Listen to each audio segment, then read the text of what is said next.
pull up in that Lambo with the 10 on it. Everything on fleek, 14 got a rims on it. I pull up in that Lambo with the 10 on it. Everything on fleek, 14 got a rims on it. I pull up in that, I pull up in that, I pull up in that, I pull up in that, pull up in that, pull up in that, pull up in that, pull up in that, pull up Lambo with the 10 got it.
Hello, everybody. Welcome to the stream. It is UKEL by Four Nations, and what do you call it? Hosting here, it will be Ejun, and I'm joined by the man, the myth, the legend, Savanix. How are you doing, good sir?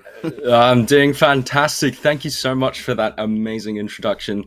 I'm not so much a myth or a legend. It's my first time on the UKEL broadcast, and I'm super excited to break down some games. The first one we have today, it is a battle of the bottom of the league. It's Nuclear Vikings against Belfast Storm, and well, you might have a bit more information than I do about these two teams, but I've heard that one of them probably not be at the bottom of the standings. Yeah, indeed. If we think about Nuclear Vikings, well, this is a team that, if you look at the standings at least, is definitely at the bottom of the league, but that doesn't tell the whole story because from the games we have been seeing, this team has quite a bit of potential where like they get a lot of early leads and they're able to get those opportunities to perhaps win the game, but they're never really able to like materialize that throughout the mid games and into like victories. So far as it's looking right now, they are definitely 1-9. Another thing to note with the standing is that this standing has been updated after last Thursday's games, and those games were not broadcasted. So at least I think it's a good idea to tell you the results of those 4 games that we were not able to broadcast. First game was of course Venom Crest versus Paragons, and Venom Crest was able to win out. I think that is definitely to be expected. They're definitely a strong team currently at UKEL. Then the next game was Ruddy Esports versus Belfast Storm, in which Ruddy Esports was able to get a victory. Once again, not too much of a surprise there as well. The third game, not very surprising. We have our best team in the league currently, Lions Creed Academy, and they were able to win against Nuclear Vikings. So, it's interesting that both Belfast Storm and Nuclear Vikings are coming off a loss from last Thursday. We'll see how they do today with the first match, and then finally it was going to be Verzik Esports versus DMG, and Verzik was able to win out, which is interesting because this means that DMG's like win streak that they were able to get off, now it's stopped once again by Verzik, and they're looking like quite a bit of a dark horse of a team. So definitely a good idea to keep your eyes on Verzik. Yeah. Because they will be playing later today. Because, well, we have our first game, which is going to be Belfast Storm and Nuclear Vikings, of course. But we do have a couple other games to be shown today as well. If I just bring it up real quick. I'm sorry, my scrolling speed is not as good as I wanted it to be. But the second game will be Lions Creed versus Verzik. And then the third game, the final game of the day, will be Paragon versus Ruddy. So these are the 3 games we have to look forward to. So yeah. So that's what we got to look forward to, Sovnix. Are you feeling excited about these 3 games? I am so excited, and I think one thing that was really cool was at the top of that standings there was about 1 point separating that top three. And as you mentioned, Verzik being a dark horse, they're slowly creeping up, and it's, just 1 or 2 wins can really push them into that bracket of the top teams. So I think it's just a matter of time. And well, as the split progresses, you might see some of those dark horses, some of the middle pack teams start breaking into that top conversation. But I mean, we talked about the first game here. It is the bottom of the standings, and as you said, it's one of the teams, Nuclear Vikings. They have dropped games where necessarily they might not. They should have probably carried on the victory. And I often feel in cases like these, the reason for that is because they're just missing that cutting edge, that maybe dynamic decision making to close out a game. And you've casted UKL more than I have. What is your opinion on why certain teams can't close out these games as we go straight into the draft? Well, there can definitely be a lot of reason, and you could also you could almost consider it an art, right? Just so many factors that come into the game. It could be emotional, it could be something like that can't be quite quantifiable. Could be issues with draft, could be issues with communication. But now, speaking of draft, we're getting into it right away. Belfast Storm on the red side, Nuclear Vikings on the blue side, and it seems like for Nuclear Viking at least they want to start off the bands with a very strong pick at the moment, quite flexible in like 3 or 4 different roles, absolutely overpowered. So I understand it. The Twisted Fate ban and Belfast Storm responding with a very powerful mage, Hui. Yeah, these two bands, two champions that have really risen through the meta, especially on the patch that we are watching this game on. Twisted Fate, you be one that you can basically flex that across multiple roles. Same thing on red side, you pick that early. And it's like you don't really show anything of your draft. And as the bands come through, it is literally priority picks. Smolder and Varus is going to follow the TF and Quay bands. And I can imagine something along the lines of an Ezreal might be a little bit more higher priority considering the bands right now. But I mean, of course, I don't know too much about these teams, and the Senna is going to get locked in. Now, this gives a lot of flexibility for Nuclear Vikings. Senna is a champion that can have a lot of lane presence. On top of that, can pair up really well with some support picks, and Lucian Milio, another very aggressive bot lane. And I can imagine the support will be responding to this power lane bully type of lane from Belfast Storm. Yeah, indeed. How do you feel about the Lucian Milio into response of a Senna? Obviously, with a Senna bot lane, I at least, obviously you understand the game a lot more than me. I'm just a very low stuck player who doesn't really know too much more about the game. But like Lucian Milio into Senna, is this usually like something that you can like mitigate with? Like now we see the Nautilus as the support, or I guess not really a support pick. It could be starving Senna for all we know. How do we feel about that bot lane matchup so far? So I actually think Lucian is one of those picks where it has a bad rep because, you watch maybe certain leagues play it and it doesn't have the same effectiveness as LPL or LCK, where it's like, it's one of the most powerful picks in those regions. And so if Lucian Milio gets operated to an effective degree, Senna Tahm Kench, that is a lane where they can barely survive. Sorry, not Senna Tahm Kench, Senna Nautilus. It's a very aggressive lane, and it's just about executing that bot lane to a T. And if they can do that, I can expect Nuclear Vikings bot lane to come under some heat just in the early phases of that one. But Senna Nautilus is very safe. The thing about Lucian is that if you do not get ahead in the early game, it can become very, very difficult for you to play out the rest of the team fights. You're a shorter range AD carry in comparison to most, especially with Senna's scaling. Once those souls come in, it can get very dangerous for the Lucian. Oh, indeed. And we will see how this bot lane goes in at least a bit. We do have the mid lane picks. We have the Ahri for Nuclear Vikings, and for Belfast Storm, Limsey is going to go ahead with the Talia. Of course, the Talia could be a mid lane pick, but it could also be a jungle pick. I don't know how viable it is currently as a jungle pick, but that is done. And with that, it closes off the first round of picks. So we got the bot lanes and potentially the mid lanes all picked up. So now they're focusing much more on the top lane and the jungle bans. We got the Jarvan, we got the Vi, and we also have the Pantheon ban here as well. Yeah, I really like the Vi ban. Ori Vi is traditionally one of the strongest mid jungle duos. We've seen that picked across pro play all across the world. And a little bit about this mid lane matchup here, the Ori into the Talia. I think some people consider this a little bit of a skill matchup. I've seen the likes of Yagao take the Talia into the Ori, and it seems like Limsey's getting the confidence to play that. Ori has 3 dashes with the ultimate. Talia is a perfect champion into dashes, and well, it's just about getting through that early lane phase. I think Talia fell off a lot in terms of damage as the second round of picks come through. Xin Zhao, another powerful pick into the meta, fallen off a little bit just because of counter picks like the Jax in the jungle. It doesn't get shown up so far. But Xin Zhao gets locked in, works really well with Titanic Hydra, which is a fantastic item for him in the current patch. And Trundle is going to be the respondent, which I'm not too sure I'm a big fan of. Ooh, why so? Why so? Well, Trundle, I mean, maybe it's a personal thing, but I feel like Trundle's one of those picks that works best into tanks right now. Like the way the subjugate works is you steal a lot of resistances from a beefy target in a fight, but right now, like there's a Xin Zhao that's basically the beefiest unit on the side of Belfast Storm, so he's the only one you're really going to be ulting. You're not going to get much value out of that subjugate. As I said, Jax, a big counter into Xin Zhao jungle, gets locked in, so that does symbolize that Trundle will be going into the top lane. Indeed, indeed. Wait, so is you actually see it as Trundle going to the top lane? Oh yeah, no, actually. He's counterpicked himself.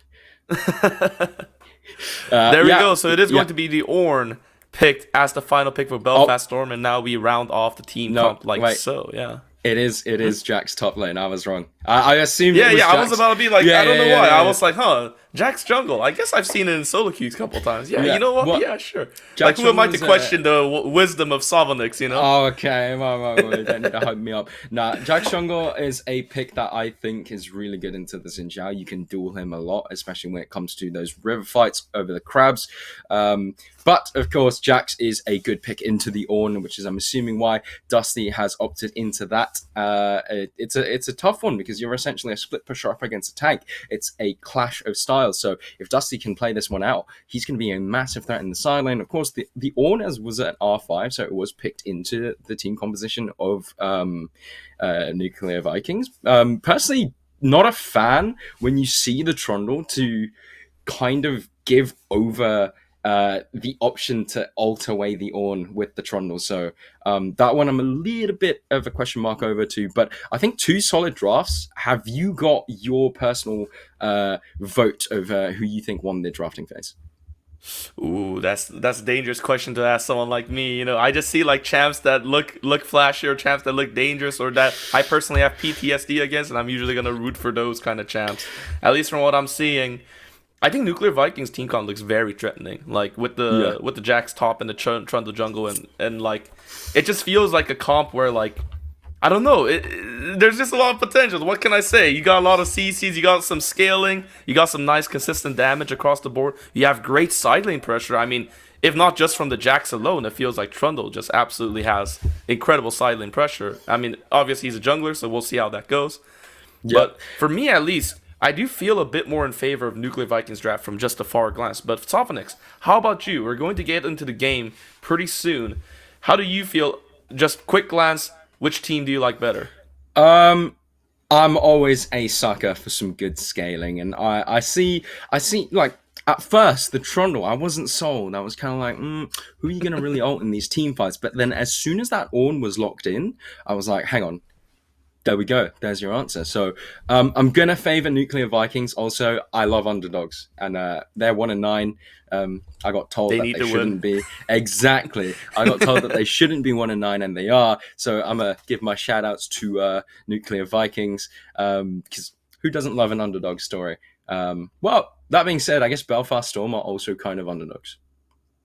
Indeed. And definitely this game will be, I think, quite important for both of these teams. Because, I mean, yeah, now we're going to get into the game right here. Nuclear Vikings on the blue side, Belfast Storm on the red. And I think for both of these teams, this game is quite important because we are getting quite late towards the season. And that, of course, means that, you know, placements are being consolidated, and you need to get to that top 6 to have a chance in playoffs. So these next few games, I feel like there's going to be quite a bit of anxiety, quite a bit of tension between these teams, really wanting to get like the best they can and just get as high of a placement as they can. Try to get that comeback starting, and it starts here for both of them, since both of them are, the bottom scoring team. I mean, on paper, for both of them, this should be their easiest matchup. Yeah, this should. And, well, I'm so curious to see what these two squads have in store for us, because a lot of the times, once you get to, I guess, figure out that you might be sitting at the bottom of the standings, that's where you pull out some cheesy stuff. But so far, just a standard 5-point from both squads. I mean, understandably so. There's not really much threat other than a Nautilus hook coming out from either side. But I'm curious to see exactly how these objective fights start, because essentially I'm expecting this bot lane coming out from Belfast Storm to have priority. But, of course, the thing about Lucian Milio is I've seen multiple times Lucian having a lane that he should, on paper, win, but unfortunately not having the, hands to pull that one out. But I'm sure Momo here, piloting the Lucian, is more than capable to do that. Indeed, and now we get to see the bot lane. In the meantime, like you mentioned, bot lane prio will be very important in this game, so we see both junglers, Dunlosy and Fruity, starting from the top side of their map, slowly making their way towards the bottom of the map. And if we talked about bot lane a little bit here, but what do you feel about top lane? This Jax versus Ornn matchup, is this something that's just going to be a bit of a snooze fest, or is this something where like either the Jax or the Ornn needs to be careful that they don't let the other get completely out of control and just start like pushing sideways way too much? Yeah, well, as I was about to say, Dusty does exactly that. In extended trades, the Jax is heavily favored over to the Ornn. I mean, naturally, it's a bruiser into a tank matchup, especially when she gets those grasp stacks in. Hook and bot lane. Ooh. Oh, yeah. Oh, I was about to get interrupted so rudely. Jeez. No, I'm joking. Yeah, I expect once this Jax gets the first base off and the Sheen gets completed, that's where Dusty can really take home this lane here. But, yeah, I mean, Shin did pick this into the Jax, so I'm sure he's got the confidence to play this one out. Yeah, I do think it is interesting picking the Ornn into the Jax. What could be like a good reason to do that? Is it more of like a team pick? Like, I think I don't really care about the lane. I'm really more looking for the team fights, and they feel like Ornn will be the best with their team comp to help out as much as possible during these team fight situations. I mean, Ornn obviously with the calling of the Forge God, like his ultimate can be an absolute menace during these team fight situations. Yeah. Well, I think the I guess purpose for this Ornn pick is naturally you'll see teams, they want to ensure that they have at least a double front line, and with Talia and Milio locked in already, leaving Xin Zhao as the solo front line is done sometimes, but it's not the optimal setup you want to have. So they wanted to lock in that extra frontliner and a main engage tool, because that Call of the Forge God will be massive as a potential fight in the jungle. Okay, Fruity gets that smite. So he's got a little bit of advantage here in terms of getting that, the crab. I don't know what the name of the crab exactly is. I'm just going to call it the crab for now. But yeah, it seems like Fruity is going to go back top lane while Dunlosy is lingering here on the bot side, trying to hover for his bot laners here. They got a nice freeze already. This is a really good situation for Belfast Storm, it seems like. Brody and Laowai definitely can't go up, without carelessness, for sure. Yeah, I have to be really careful. And I mean, this bot lane, Momo and Timo, it's such an aggressive lane. You can already see a small CS lead growing for them, and I can imagine once they are able to start stacking waves and pressure dives, can get a really scary situation for Brody and Laowai. But I think, I actually do know a little bit about Laowai. He he's done some coaching before. I think he's a player who's got his head tuned on for these competitive games. And I can imagine he'll have a good insight into how to play out this matchup and how to survive the early pressure of the Lucian Milio. That's true, because at least one thing I think both of us can agree on is that as this game goes onwards, like if it goes towards like 30-40 minutes, at that point definitely Nuclear Viking, it feels like they're going to have the advantage with all the scaling and all just the sheer crazy amount of damage and self-peel that these characters have for themselves. It just feels really good for them. But at least early game, Belfast Storm has a bit of a lead. is a nice little comfortable 400 gold lead. The dragon is up. And for this one, it seems like Belfast Storm opts to go for the Void Grubs and allowing Nuclear Vikings to have reign over this first dragon, which is a Cloud Dragon. Yeah, Cloud Dragon. Well, it might get contested here, so we'll have to see. Never mind. I might have spoken too soon. Teamer has to flash out, and Ignited as well goes so low, and Fruity as well goes really low as well. Lawai is caught here between 3 people, and he has to run away as much as he can. He has a flash, decides to use it to get out safely. No. Oh, Momo goes for the greedy kill. He gets the kill on the support, but he gives up the first blood to Fruity. That is a Trundle indeed. Kiana has to back off, has her ultimate, but we'll see if she wants to use it at all. Yes, she has to use it. Oh, but the flash comes in. Ooh, that got so close. My God, she had to use her own flash just to get out of that situation in the end. Tense moments, but in the end, a kill for each player, and Shin chasing down Dusty. But yeah, in the end, not enough damage. Dusty is able to get out of there. So a lot of action-packed moments already so early in the game. That was crazy. There were fights all across the board. There was a 1v1 in top. There was a 1 versus 2 in the middle. There was a contest over that Cloud Dragon. It didn't eventually go down. And it seems like neither side wants to give that up. Momo going aggressive, feeling confident, but a little bit too far forward. Fruity did secure that first blood, so the Trundle will benefit off that. But unfortunately, he I think Lawai was the one who dropped in the end, so it was a 1-for-1. So Momo will be happy with that, especially with that farm lead that Momo is building up. But yeah, 1-for-1, and I mean, personally think I'm gonna have to give this favorable over to the Lucian, because you get that 1 kill that can build off into a bigger lead further down the line. So a kill onto the Lucian is fantastic, but Fruity was able to get a kill, so we'll see if the Trundle can develop that into anything important. As Dragon gets started up, and taking a look at the positioning of this Trundle, I don't think there's any contest. Yeah, I guess if there's one good thing about all that as well is that Belfast Storm did deny the dragon. Obviously, they are trading the Void Grubs for it, but at least for me, I'm usually under the impression that first dragon is a little bit more valuable than the Void Grub. Depends on the team comp, of course. But maybe for Nuclear Vikings, they're kind of fine with that. I mean, if you think about the Void Grubs, you stack enough of that, and then champions like Jax and like Trundle, they will literally delete towers. Like, the towers literally don't exist anymore.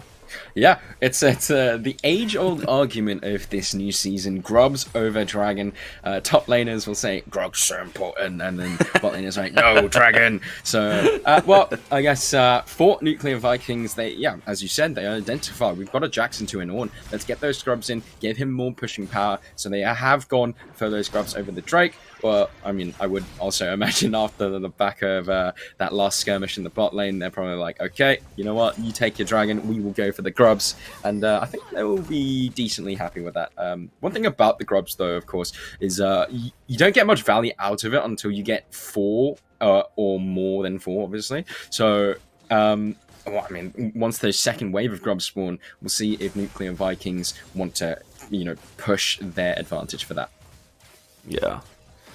One thing I did notice here in bot lane is that Brody, he is going with not the Starving Senna build, but like an AD carry Senna build, and of course, then that means that Lawai will be the support on this Nautilus. And how do you feel about this? Like, what is like the pros and cons of going either Senna as an AD carry or like Starving?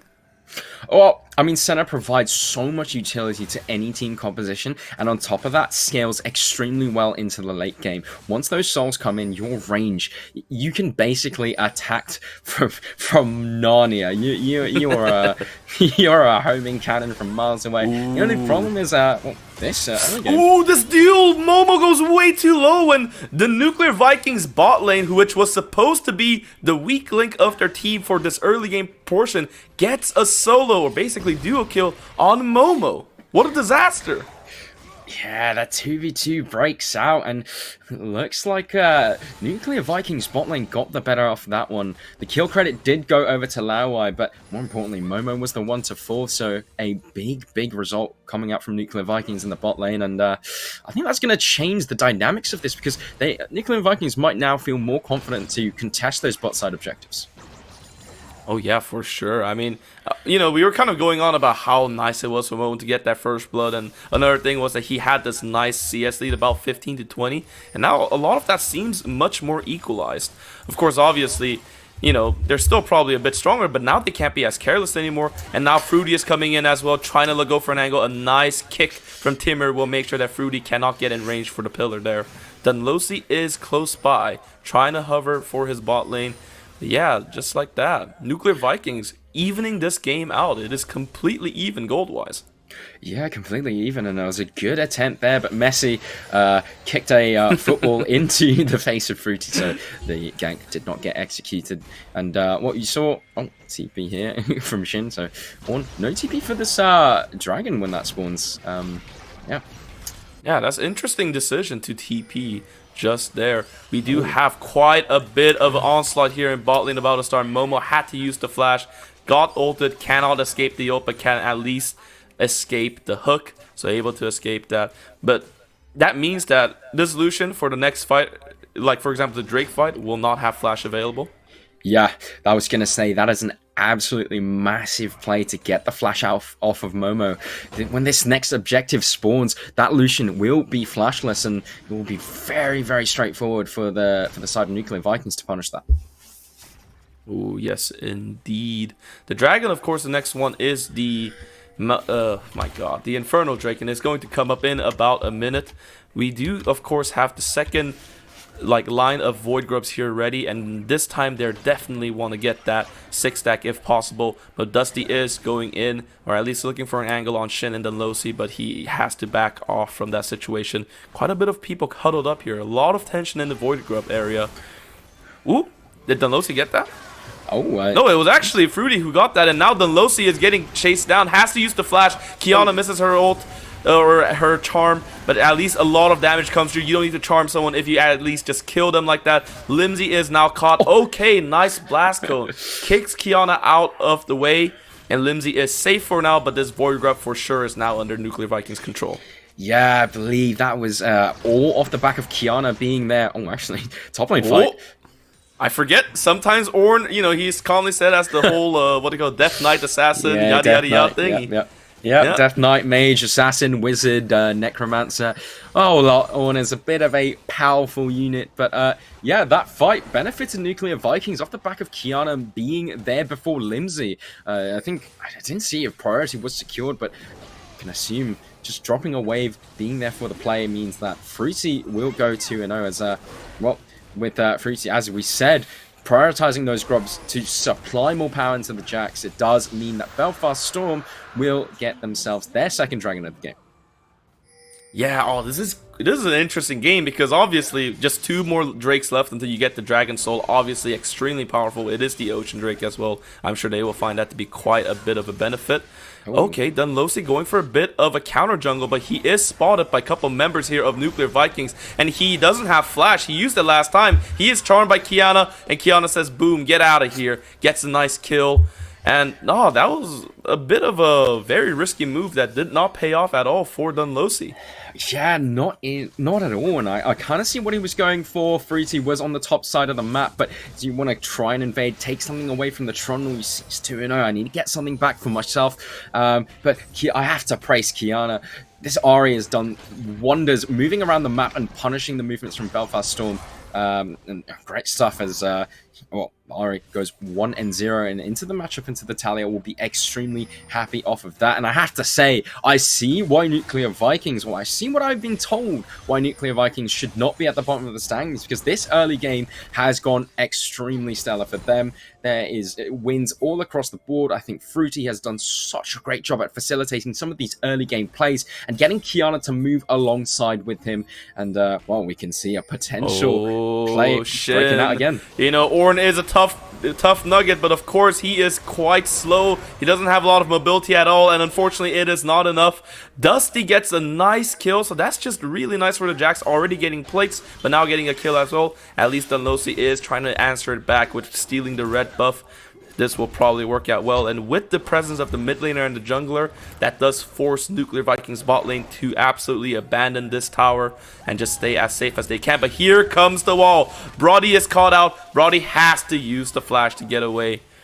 But yeah, overall, it just seems like this early game, despite the fact that it's not, you know, it's a tough early game for Nuclear Vikings, they are doing a pretty good job. I feel like they're playing safe, they're respecting their opponents, they're not getting caught out. Yeah, I have to praise what Nuclear Vikings are doing. They are so proactive. You can see that play was a proactive call made from Fruity and Kiana to punish that Ornn overstepping. And Belfast Storm, they were a little bit slow on that cross-map play. And well done to the bot lane of Nuclear Vikings getting away with that with their lives. They did blow the flash off the center, but they survived. That was the key thing. And more importantly, they secured that first brick in the top lane before that bot lane turret fell down. So Nuclear Vikings, you can see the gold lead is in their favor despite not having 2 dragons, and they're going to be extremely happy with the state of the game. And we talked about this, Lucian, how important it was to get ahead in the early parts of the game. And whilst, of course, ahead in the laning phase, it's not by a massive amount so far. And more importantly, Brody is not behind. He is on a very, very comfortable position right now. 0-0-2 on the center, only a little bit behind in farm. And I think when we talked about who had the scaling on their side, Nuclear Vikings, this is their chance to get a W on that board.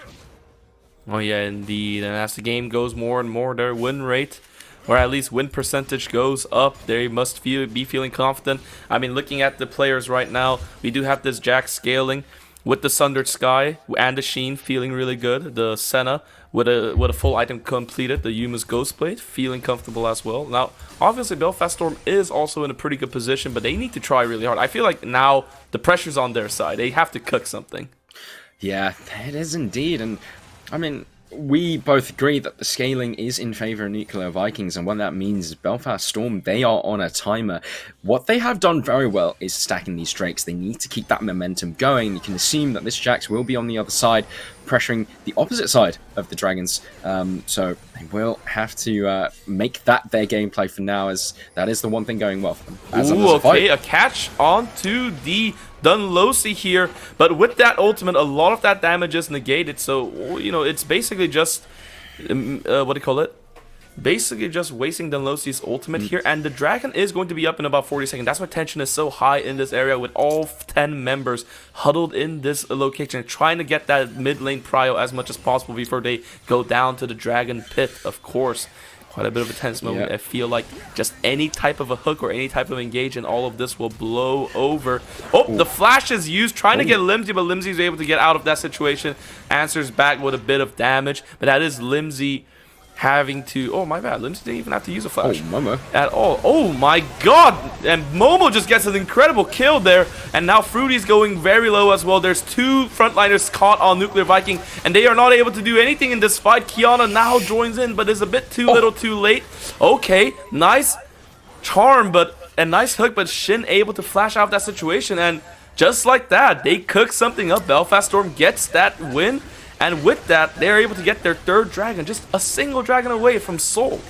Now that is the power of the Lucian Milio. They saw this Senna isolated from the rest of the team, and it was Momo's turn to make that play. But dashed straight into the face of Brody. Oh my God, here comes another dash! Again! And just as I was talking about, yeah, Momo popping off at the back end of this mid-game, and it looks like this Lucian Milio has started to come online. Kraken Slayer completed for him, which means time to mow down some of my opponents. And we saw there Senna isolated, no one was around, and you force that Xin Zhao ultimate early on into this skirmish, which is a massive play for you. Nuclear Vikings, that was all on you to make the play, but unfortunately, with you leaving your Senna alone is going to open up this Lucian to jump on her, and it was a complete one-shot. That kicked off the fight. Call of the Forge God came in, and after that, Belfast Storm, they are right back into this game. Ooh, and here comes that Herald charge as well, trying to get a nice chunky bit of damage here on the mid lane tower. It's about half HP now. At one point, I really feel like the 6 Void Grubs on the side of Nuclear Vikings is going to matter when it comes to pushing. But we'll have to see if they're not. It kind of feels like with that dragon fight, maybe they got a bit hasty. They were thinking like, hey, we've been doing so good. Look at the stat. We got like 4 kills to 1 or 5 kills to 1. We're gonna win this fight, and they just went in, still like not completely respecting the power level that Belfast Storm is operating at this current stage of the game when everybody's together.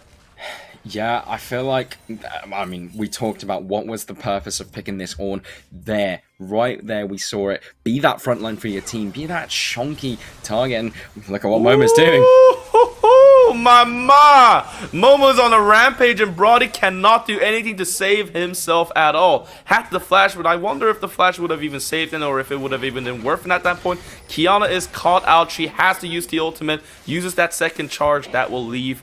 Make sure that she is left alone. Lawai just trying to protect his mid lane. And it feels like the momentum has shifted very quickly to Belfast Storm's favor.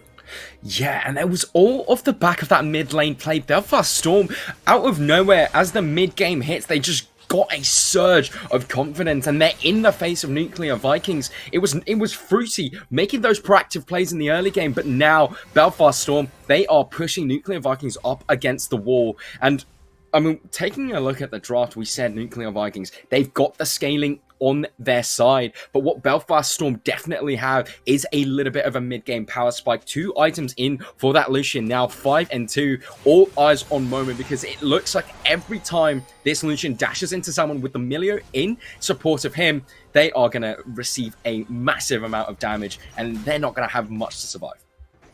Oh yeah, indeed. It is definitely something Nuclear Viking has to be careful about. But at the same time, Belfast Storm has to make sure that they are aware that currently it is Momo the only member in their team that is absolutely fed out of his mind. Everybody else so far has been doing just kind of, okay-ish. Shin, Dusty, a little bit of a deal here. I wonder if anything will amount to this. Whoa, Shin is actually doing quite a good job fighting into this. The stun comes out, making sure that Call the 4-shot cannot get a second stack. But Dusty stayed too long. And Belfast teammates got there before Nuclear Vikings, and that just means that that's a nice kill for Dusty. That's no more side lane push on the bot lane side. We'll see what else Belfast Storm can do. Momo here chasing after Kiana, has to use her second charge of her ultimate once again. And every time the Ahri ultimate is used, that means these ultimates are not available for the next skirmish. Yeah, that was a very quick rotation coming up from Belfast Storm. And one thing that maybe we didn't glance over in the drafting phase, Nuclear Vikings, what is their engage? They have this Nautilus, but outside of that, they have no real way to start these fights or to make any sort of proactive play in this mid game. And we see here the team composition from Belfast Storm, they're starting to come alive now. They're making plays with the Ornn, with the Xin Zhao, and with the Talia. Didn't even you have to use the Weaver's War off the back end of that play. And it looks like Belfast Storm, they are out of nowhere, it seemed, because the Nuclear Vikings had such a good early game. Out of nowhere, they seem to have just taken over this game. Oh yeah, and Nuclear Viking are going to have to answer Belfast Storm very soon, because in about 40 seconds, the next dragon will be up, and if Belfast Storm get this, it's going to be Soul, and here comes the fight. Lawai is absolutely turned down by the culling. Ooh, okay, Momo, yes, gets that one kill. Nice dodge over there. Fruity trying to answer back. Kiana trying to answer back her own. Uses the ultimate. Let's see if she can get a charm or something. Some nice for her CC. Ornn is charmed, but Ornn is tanky. And just look at Nuclear Vikings. They aren't able to really fight through this Belfast Storm front to back comp over here. So they just have to kind of back up, and they're just not in a good position at all to contest for this dragon, and that means that this dragon soul will go over to the side of Belfast Storm. Dunlosy just taking it by his own leisurely time. They are trying to answer back with a mid push. We'll see if they are able to stop it at all. It is currently Momo and Dunlosy here together. I think this mid lane tower will go down. At least Nuclear Viking gets a mid laner. Or mid lane tower. Oh my god, but then comes Call of Force-God. They're not done at all. I thought they were completely happy with the dragon, but these people want kills as well. Charm, boom, Shin goes down. Maybe a bit of an overchase from the side of Belfast Storm. Yeah, a little bit of an overchase, and this might not be over just yet, as Nuclear Vikings are hanging around to see if they can do anything. Baron already started up here, and I don't know if Belfast Storm have any means to contest this. They don't one-shot this. This doesn't get taken down that quickly. 23 seconds on Ornn, and I'll hand this over to you, Takust. Oh my god, yes, the Baron. Oh my, Kiana goes so low, and she actually does go down all the way to Limsey, and oh my god, and here comes the fight. Oh, Dusty with a nice triple stun on the Jax, but we'll see if that's enough because everybody else is so low. Nuclear Vikings is not able to fight back properly, and that's another team fight victory for Belfast, and this will potentially just kind of, just secure them the Baron here. The game has kind of blown wide open. Dragon Soul, Baron as well. Yeah, and I believe this is going to be the Baron into the hands of Belfast Storm.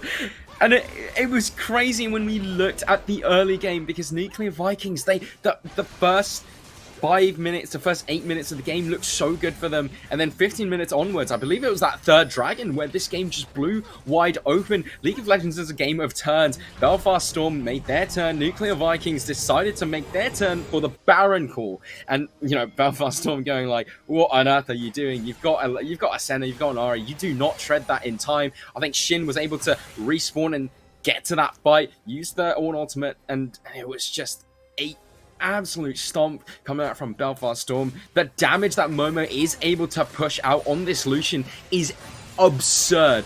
Anything that Momo touches right now just simply disintegrates as that fight is going to break out again. Oh, here we go again. Laowai is the one caught from this Call of the Forge God, and I feel like he is the one person who's going to go down. The siege has not even started, and one member is down already. And Belfast Storm has the Baron. They can be as patient as they want.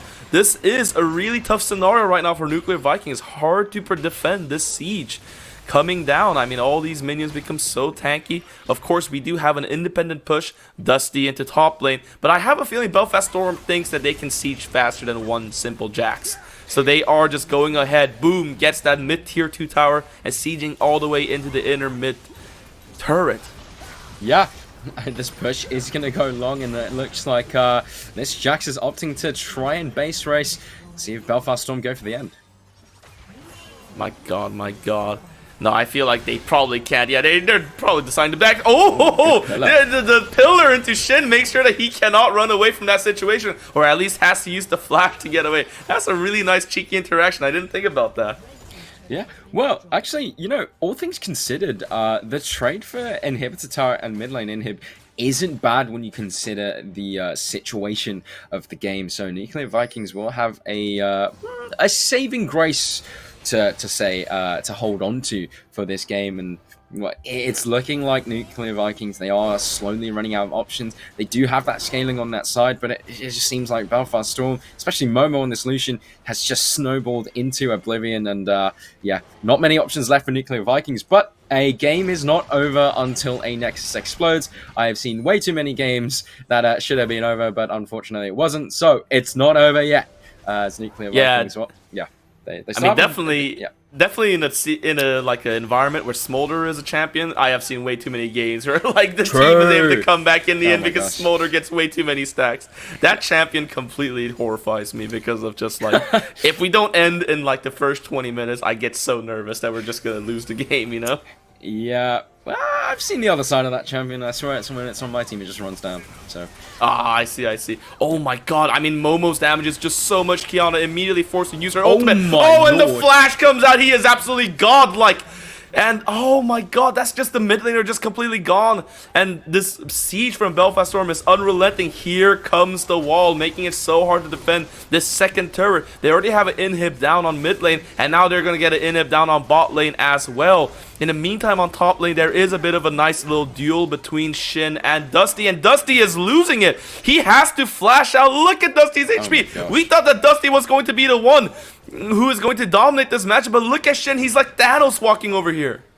Yeah, it's Shin feeling so confident to just duke it out against this Jax. This is not really how the side lane should be working, especially when that Jax, you know, it's got 2.5 items, well, 3 items now, but yeah, Shin, I guess this is why you R5 this Horn. You feel confident on your champion, and you know, as we said, this champion's goddamn broken. So, yeah, pick it. You feel confident. You take it to the side laner, who's the bruiser now, and it seems like Belfast Storm, they have everything going for them. Nuclear Vikings, now that your Jax isn't winning on the side lane, what answer do you really have?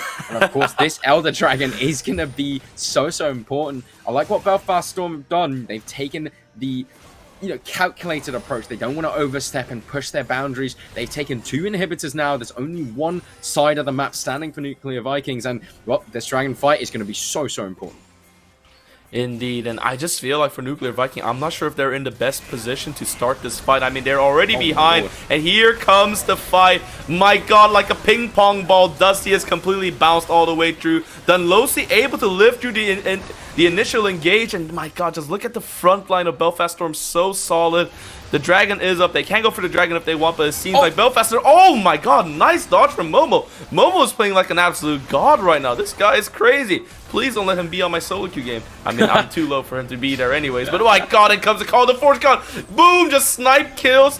I didn't know that this guy was a sniper as well. You know, the Ornn, the whole Death Knight thing, he adds sniper to the like mix as well. And just like that, nice win from Belfast Storm. This does mark their 3rd victory, and congratulations to them. And unfortunately for Nuclear Vikings, it means they're still not able to get out their slump. They are 1-10. Yeah, that was an absolute banger of a game. And Belfast Storm, we talked about how this was a bottom of the standings bout, and Belfast Storm will be the victors of that. I have to say, we analyzed the draft and we said Nuclear Vikings did have better scaling, but one thing that they did lack was a way to start any of these fights. What means of engage do they have outside of the Nautilus here? And that was the key factor for Belfast Storm feeling confident around these dragon fights to take those through and close out the game. They closed it out very methodically. They didn't overstep any boundaries once they had the lead, and it seemed like a surgeon at work towards the end there. Belfast Storm feeling confident. They didn't even let that Elder Dragon flip start, and it was closed out in very convincing fashion. And as you said, Momo, what a performance from him. Indeed, and I think we're going to look into a replay to see the exact start of Belfast Storm's turnaround here. This fight at the 3rd Dragon. It starts off with a bit of a scuffed engage from Nuclear Vikings, just trying to look for something, feeling very confident in their chances, and here comes Momo, and welcome to the Momo show here. Gets the kill on Brody, and the rest over here is just history. Like, with the damage gone from Nuclear Viking, they can't get anything else done. Yeah, I feel like the biggest thing here was, at this point in the game, Nuclear Vikings did have the lead, but Momo making that aggressive play onto the center broke this play wide open. They were able to get their 3rd dragon of the game, and that's where they started taking over the entire map. There is another replay I hear, so I think the thing about this game was it was all about moments, and certain moments in the game really turned the tide for Belfast Storm. Nuclear Vikings, they had a fantastic early, and we keep reiterating that over and over again, but Belfast Storm, they picked their moments perfectly. They went for the dragons, but Nuclear Vikings went for the grubs. And they benefited off that. They played for that Lucian because the Lucian was the win condition. For Nuclear Vikings, the win condition seemed to be the Jax, and it just wasn't enough. The Jax ended up losing, and Momo, look at this confidence, dashing in underneath the enemy turret to finish off Qiyana there. That is a player full of confidence and full of capabilities to carry his team when given the lead. I mean, indeed. And I think, if anything, these two, like, we got to see some really strong points on both these teams. I think this really highlights the level of play we see here at UKEL. In my opinion, this felt like a match between two pretty well, teams that kind of knew what they were doing, and they were having a really good time, and they had some good coordination. And these are the 2 bottom teams in our league here. So it just shows like quite the level of skill we have within the players and the teams in this organization. Yeah, and when you watch that game, watch those 2 teams play against each other, you can even tell that they were at the bottom of the league. Well, I'm not a regular caster here in the UKL. This is my first time, so I might be completely wrong with that piece of analysis, and I might be about to see some much better gameplay after this one. But, I have to say, super impressed as, we've got so many more games coming in, and that was a beautiful way to start, as we will have a break starting soon, so don't go anywhere. The next game will be starting after the break.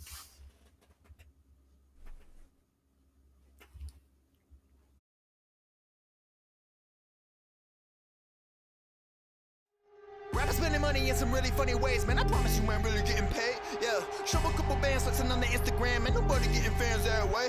Yeah, well, you really dumb if you spending all your funds on some clothes and your tape need work. Yeah, you ain't gonna stand if you ain't a businessman, man. I promise you the plan ain't gonna work. Yeah, rappers spending money in some really funny ways, man. I promise you ain't really getting paid. Yeah, show a couple bands flexing on the Instagram, and nobody getting fans that way.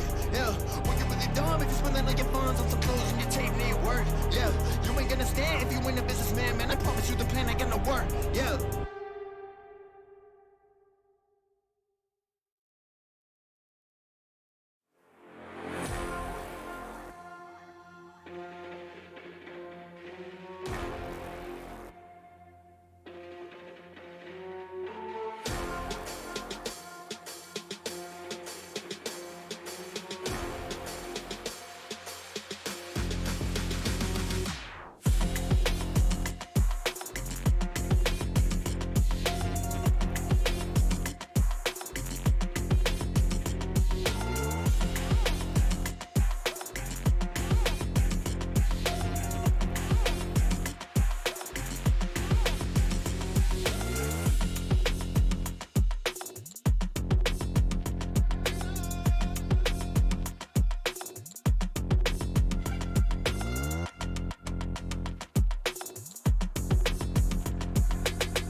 Oh my.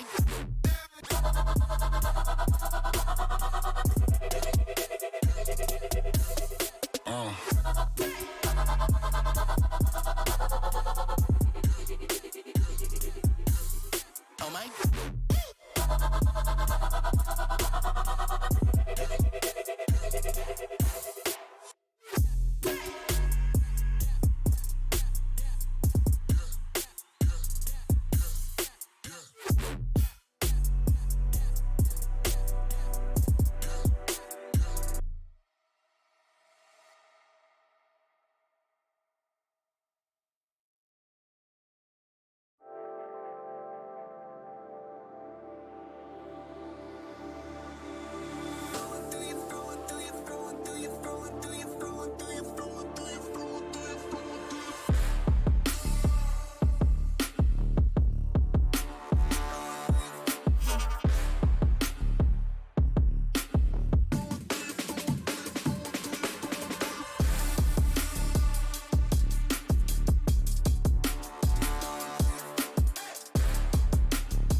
pull up in that Lambo with the 10 on it. Everything on fleek, 14 got a rims on it. I pull up in that Lambo with the 10 on it. Everything on fleek, 14 got a rims on it. I pull up in that, I pull up in that, I pull up in that, I pull up in that, pull up in that, pull up in that, pull up in that, pull up in that, pull up Lambo with the 10 got it.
Whoa! And welcome back. Hope you all had a really nice break. Once again, it's Ejun, joined by Salvanix. Hope you guys had a really nice time watching that first game. You know, I had a nice appetizer with that game, and now I'm ready for the main course. It is going to be this time Lions Creed versus Verzik, a top dog versus what we would call a dark horse in this league.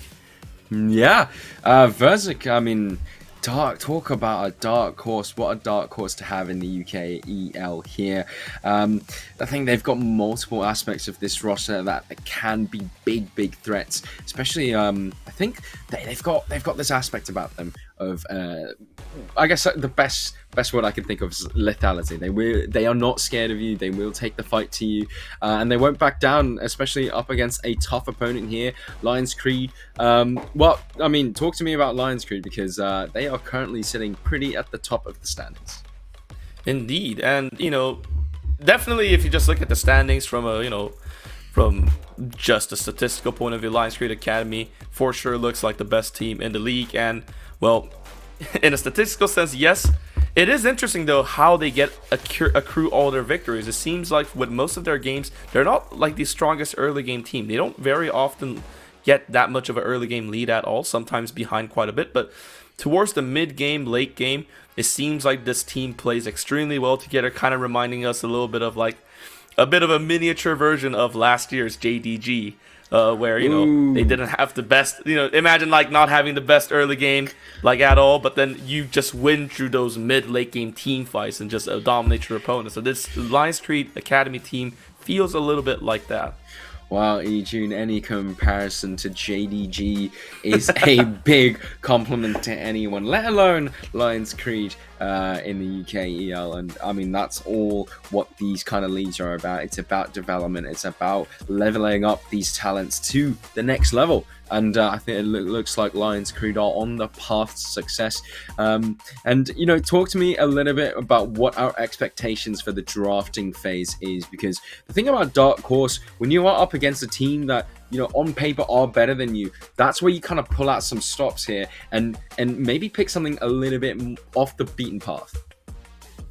Oh yeah, definitely. I mean, I personally haven't seen too many of Verzic's games this season, but I definitely have some rumors that like Strangler, for example, their jungler is extremely good on the Udyr, and it's basically a must ban. So like from the side, I mean, it kind of makes it interesting, right? Because if you're on the side of Lionsgate Academy, like you're 9-1. At what point do you let the ego take the best of you, as in like, you know what, let's let him have his Udyr, let them have their comfort picks. We want to have as much of a challenge as possible. Sometimes it works out and it makes you look even better, and sometimes it doesn't, and you've made a fool of yourself by giving so many comfort picks to Verzik. Yeah, and speaking of comparisons to JDG, we have seen that so many times. You give a star player their comfort pick, and it might be the Udyr in this context, and it could be a very bad situation. But Lionscreed, they are at the top of the table, of course, but they're not at the top of the table by much. There's 1 point separating the first, second, and third places. So I think when it comes to obviously competing up against a team like Verzik Esports, you're going to have to bring your A game. You drop one more game, and that's a chance for a competitor to step up to the plate and take your top spot. So Lionscreed, they're not going to want to drop the ball here, and it's going to be fully focused, locked on into this match. Exactly. I mean, a little bit of a different mentality that could happen while coming in is Lionscreed being 9-1. If I am not mistaken, at least they have like kind of secured a position in the playoffs. But in terms of Verzix, they're 5-5. They're right smack dab in the middle. 5 wins, 5 losses. From here, they have a tough opponent. They have Lionsgate. But if they win this, what a momentum boost, right? What a nice morale boost to the team, and it makes their prospects for getting in top 4, maybe even potentially a top 3, much more of a realistic possibility. Yeah, that is such an important thing to state here. Is like we're entering a part of the league where every single game counts, and one game can really push you into a bracket of top of the league conversation.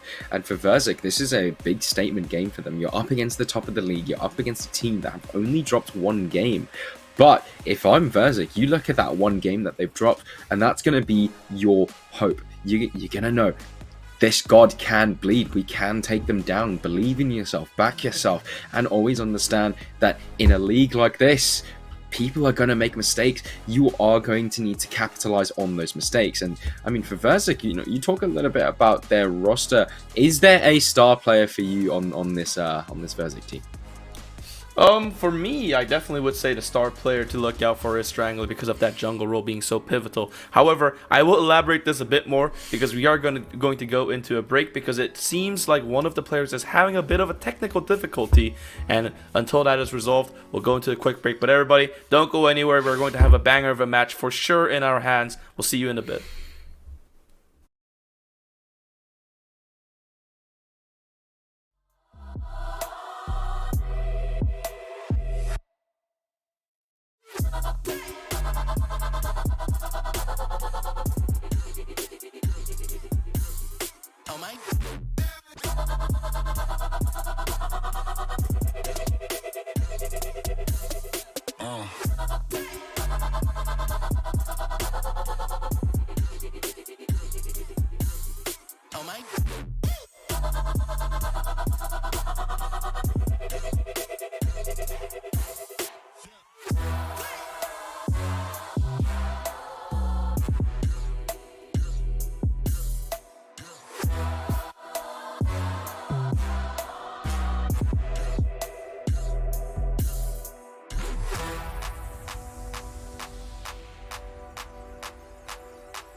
Hello, everybody. Welcome back to the break. And obviously, we were excited for a game, but unfortunately, it seems like because of some technical difficulties, we won't be able to broadcast this game. The game will still go on as scheduled, but it's just that we won't be able to broadcast it. If we are able to broadcast it on a later date, we will try to do so and, show it to everybody here. But that means, Solvenix, it's a shame. I would have loved to cast 3 games with you, but I will have to be satisfied with just casting 2 games. Oh, gosh. It's a tragedy. And, I was pretty hyped to watch Lions Creed Berserk, but it is what it is. Technical difficulties, it's a common thing, so we'll just have to proceed. The show must go on. Indeed. And the show will go on because in about 45 minutes, so yes, I know it's a longer break, but it gives you guys some chances to do whatever you need to, do chores, hug your loved ones, whatever you need to do. In about 45 minutes, we will have our last game of the game. It will be Paragon versus Ruddy, and this will be a very good one too, I reckon. So we'll see you guys in that break. Thank you for your patience.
I pull up in that Lambo with the 10 on it. Everything on flip, 14 got a rims on it. I pull up in that Lambo with the 10 on it. Everything on flip, 14 got a rims on it. I pull up in that, I pull up in that, I pull up in that, I pull up in that, pull up in that, pull up in that, pull up in that, pull up in that, pull up Lambo with the 10 got it.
Yeah.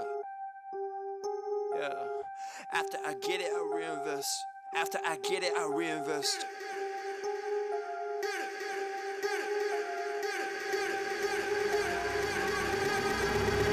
People wanna talk that talk in reality. You have not seen me in action. You think the come up comes overnight. You ain't behind the scenes. Trust me, these things don't just happen. No shade at Gerald, but G's don't come easy when you tryna eat out producing and rapping. I read that contract you sent me to sign, but excuse me, I can't help myself, I'm just laughing. Hey, you tryna cut out a piece of my pie, and I asked you politely, what's it that you offer me? Yeah, I produce all my own beats, and I have no intention of losing my publisher. Yeah, independent individual, boy, I've been eating off passive residuals. Yeah, let's be professional. Thanks for your time, but I had to decline at that principle. I've been scheming up a plan, hey. I've been saving all I can, hey. You could call me David Ramsey. The way I handle these bands, hey. We ain't messing with the old model. New era, new kid, we full throttle. Just know that the come up is not a fluke. My amigos, they focus, know what to do. After I get it, I reinvest. After I get it, I reinvest. After I get it, I reinvest. Stack and put it back in it. After I get it, I reinvest. After I get it, I reinvest. After I get it, I reinvest. Stack and put it back in it.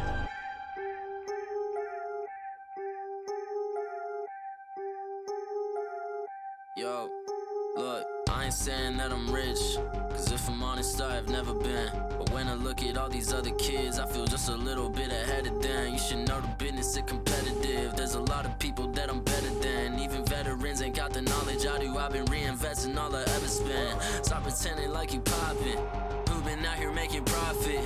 Told my mama that I got this. I wonder if she noticed what my job is. I don't know how I'ma make it, but I know no matter what, I'm finna find a way. All my homies finna eat and I ain't letting no one on my team look at an empty plate. Yeah. Went from a boy to a man, ayy. Every day been making plans, ayy. They don't really understand, ayy. Gotta look out for the family. I won't fall for any scam, yeah. Only worry about the fans, yeah. I won't compromise the brand, yeah. I've been saving all the bands, whoa. After I get it, I reinvest. After I get it, I reinvest. After I get it, I reinvest. Stack and put it back in it. After I get it, I reinvest. After I get it, I reinvest. After I get it, I reinvest. Stack and put it back in it.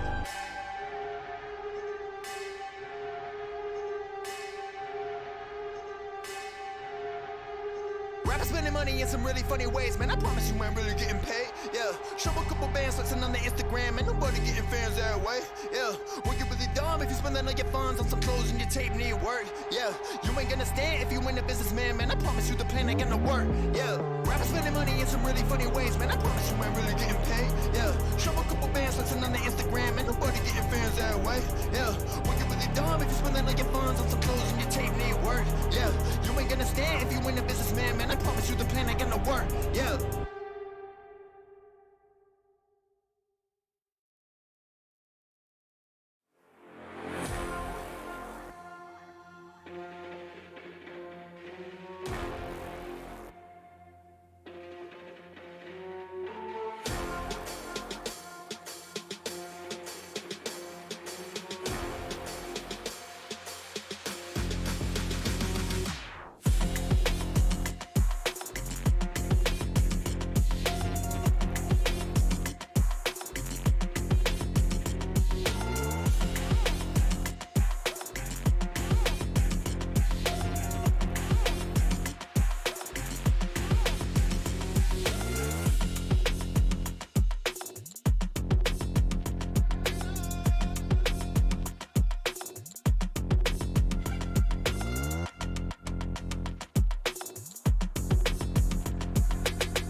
Pull up in that Lambo with the 10 on it.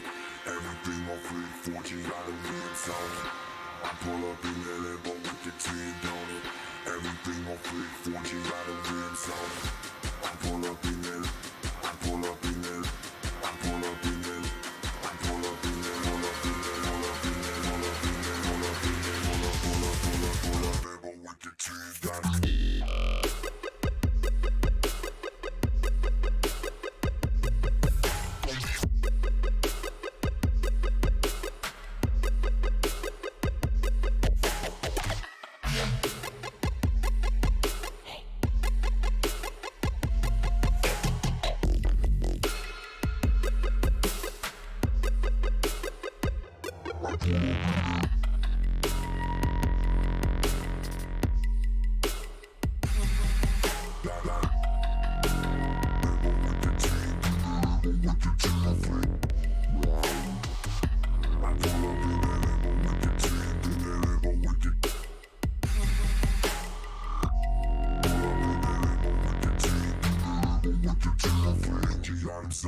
sound.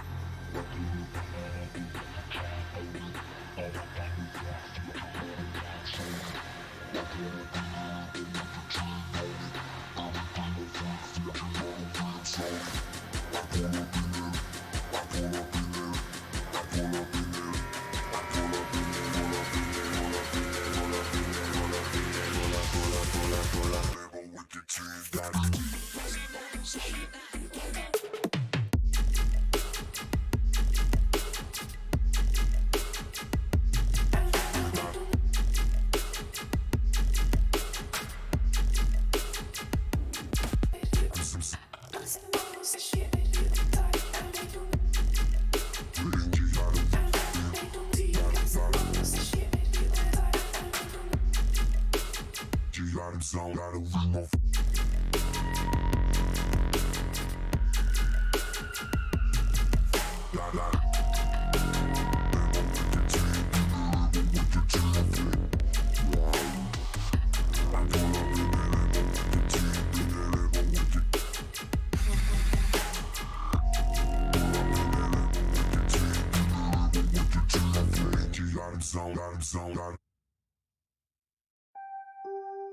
Yeah. Yeah. After I get it, I reinvest. After I get it, I reinvest.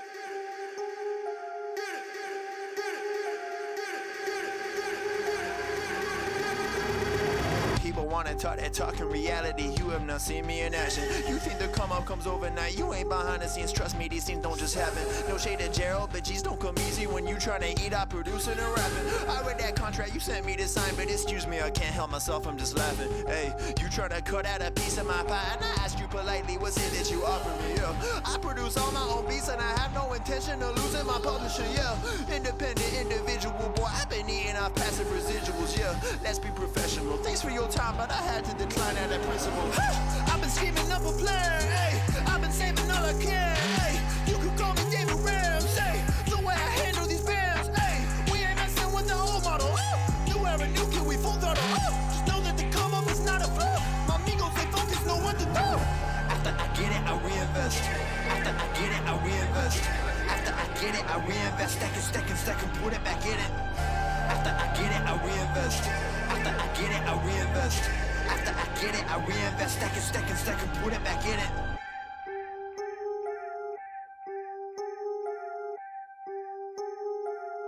Yo, look, I ain't saying that I'm rich, cause if I'm honest, I've never been. But when I look at all these other kids, I feel just a little bit ahead of them. You should know the business is competitive. There's a lot of people that I'm better than. Even veterans ain't got the knowledge I do. I've been reinvesting all I ever spent. Stop pretending like you poppin'. Who been out here making profit? Told my mama that I got this. I wonder if she noticed what my job is. I don't know how I'ma make it, but I know no matter what, I'm finna find a way. All my homies finna eat and I ain't letting no one on my team look at an empty plate. Yeah. Went from a boy to a man, ayy. Every day been making plans, ayy. They don't really understand, ayy. Gotta look out for the family. I won't fall for any scam, yeah. Only worry about the fans, yeah. I won't compromise the brand, yeah. I've been saving all the bands, whoa. After I get it, I reinvest. After I get it, I reinvest. After I get it, I reinvest. Stack and put it back in it. After I get it, I reinvest. After I get it, I reinvest. After I get it, I reinvest. Stack and put it back in it.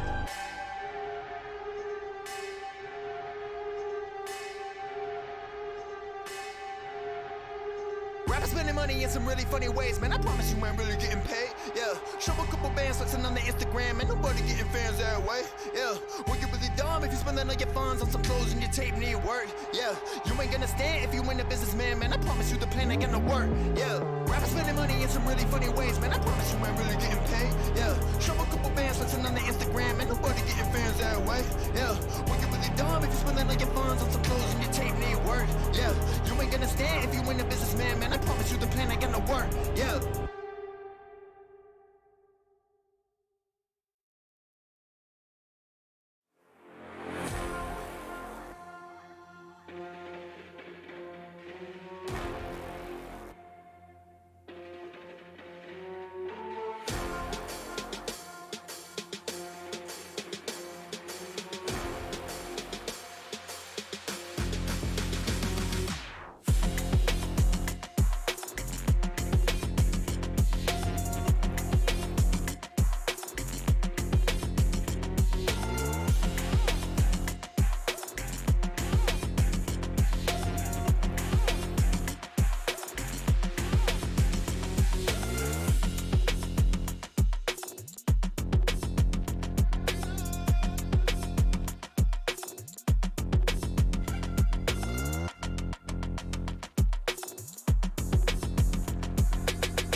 pull up in that Lambo with the 10 on it.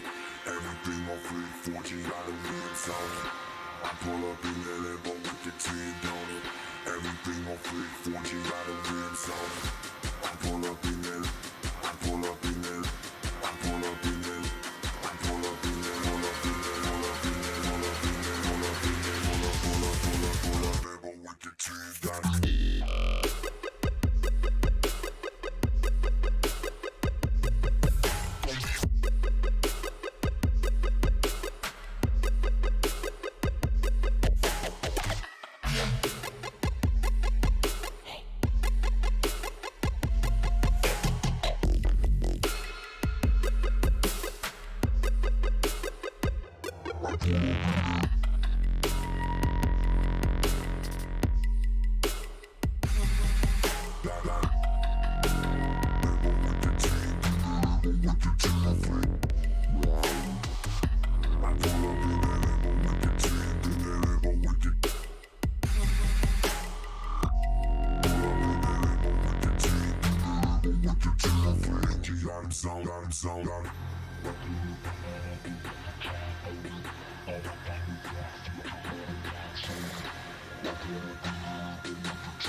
Yeah.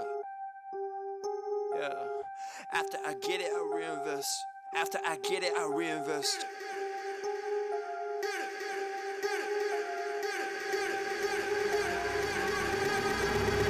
People wanna talk that talk in reality. You have not seen me in action. You think the come up comes overnight. You ain't behind the scenes. Trust me, these things don't just happen. No shade to Gerald, but G's don't come easy when you tryna eat out producing and rapping. I read that contract you sent me to sign, but excuse me, I can't help myself, I'm just laughing. Hey, you tryna cut out a piece of my pie, and I asked you politely, what's it that you offer me? Yeah, I produce all my own beats, and I have no intention of losing my publisher. Yeah, independent individual, boy, I've been eating off passive residuals. Yeah, let's be professional. Thanks for your time, but I had to decline at that principle.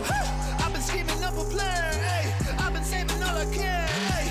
You could call me David Ramsey. The way I handle these bands, hey. We ain't messing with the old model. New era, new kid, we full throttle. Just know that the come up is not a flaw. My amigos, they focus, know what to do. After I get it, I reinvest. After I get it, I reinvest. After I get it, I reinvest. Stack and put it back in it. After I get it, I reinvest. After I get it, I reinvest. After I get it, I reinvest. Stack and put it back in it.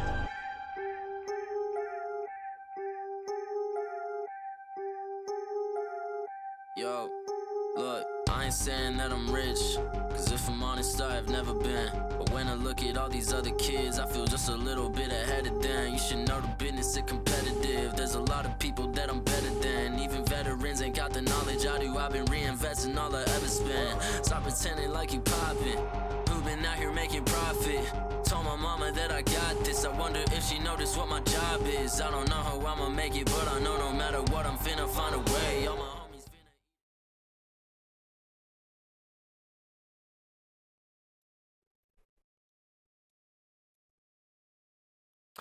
Hello, everybody. Thank you so much, if you guys are still watching, for waiting patiently for 45 minutes. Unfortunately, I have some more unfortunate news to say in regards to, the schedule.